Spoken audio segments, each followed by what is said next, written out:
ആത്മബന്ധുക്കൾക്ക് വിനീതമായ നമസ്കാരം. നമ്മുടെ മനസ്സാണെങ്കിലോ ഒരു സെക്കൻഡ് പോലും ഒരു വസ്തുവിൽ നിൽക്കുകയില്ല. അത് കുരങ്ങിനെ പോലെ അവിടെയൊന്ന് ചൊറിഞ്ഞ് ഇവിടെയൊന്ന് ചൊറിഞ്ഞ് അവിടെയൊന്ന് മാന്തി ഇവിടെയൊന്ന് കടിച്ച് ഇങ്ങനെ ചലിച്ചുകൊണ്ടിരിക്കുന്ന മർക്കടത്തെ പോലെയാണ് നമ്മുടെ മനസ്സ്. അത് അങ്ങോട്ടും ഇങ്ങോട്ടും ഓടും. അവിടെ ചെല്ലുമ്പോൾ തോന്നും ഇവിടെയാണ് പോകേണ്ടത്, ഇവിടെ പോകുമ്പോൾ തോന്നും അപ്പുറത്താണ് പോകേണ്ടത്. അങ്ങനെ മനസ്സ് പല വഴിക്കും ചാഞ്ചാടിക്കൊണ്ടിരിക്കുകയാണ്. അങ്ങനെയുള്ള മനസ്സിനെയാണ് നാം നിയന്ത്രണ വിധേയമാക്കേണ്ടത്. അങ്ങോട്ടും ഇങ്ങോട്ടും ഓടി നീ മനമേ, മങ്ങി മയങ്ങി വലഞ്ഞുകൊള്ളാതെ തിങ്ങുന്നൊരാനന്ദം തന്നിൽ സാദാ മുങ്ങീടം ചങ്ങാതി മനമേ നിവാവാ. നമ്മുടെ ബന്ധുവായിരിക്കുന്നതും നമ്മുടെ ശത്രുവായിരിക്കുന്നതും നമ്മെ ശത്രുക്കളെപ്പോലെ ദുഃഖിപ്പിക്കുന്നതും ബന്ധുക്കളെപ്പോലെ ആനന്ദിപ്പിക്കുന്നതും നമ്മുടെ മനസ്സ് തന്നെയാണ്. അങ്ങനെയുള്ള മനസ്സിനെയാണ് നാം സ്വാധീനിക്കേണ്ടത്.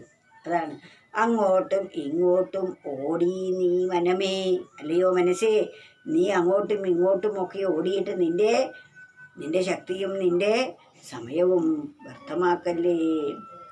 മങ്ങി മയങ്ങി വലഞ്ഞുകൊള്ളാതെ, നിന്റെ കഴിവുകളെല്ലാം മങ്ങിപ്പോയി, ഊർജ്ജസ്വലത നഷ്ടമായി. അങ്ങനെ അതിൽ തന്നെ ആ ആലസ്യത്തിൽ തന്നെ മയങ്ങിക്കിടക്കുകയാണ് നീ. മങ്ങി മയങ്ങി വലഞ്ഞുകൊള്ളാതെ തിങ്ങുന്നൊരാനന്ദം തന്നിൽ സാദാ. തിങ്ങി നിറഞ്ഞ് കവിഞ്ഞൊഴുകുന്ന ഒരിക്കലും ക്ഷയിക്കാത്ത ആ ആനന്ദത്തിൽ ആനന്ദസ്വരൂപിയായിരിക്കുന്ന ഈശ്വരനിൽ മുങ്ങിയിടാം ചങ്ങാതി മനമേ നിവാവാ. അല്ലയോ പ്രിയപ്പെട്ട ചങ്ങാതിയായിരിക്കുന്ന മനസ്സേ, ആ ഒരിക്കലും തീരാത്ത പരമാനന്ദമാകുന്ന സാഗരത്തിൽ നിനക്ക് മുങ്ങി നീന്തി കുളിക്കാൻ സാധിക്കും. അതുകൊണ്ട് മനസ്സേ, നീ അവിടെയും ഇവിടെയുമെല്ലാം ഓടി നിന്റെ നല്ല ഓജസ്സും ശക്തിയും ഉണർവും ഉത്സാഹവും നീ നഷ്ടപ്പെടുത്തില്ലേ എന്ന് കവി നമ്മെ ഓർമ്മിപ്പിക്കുകയാണ്.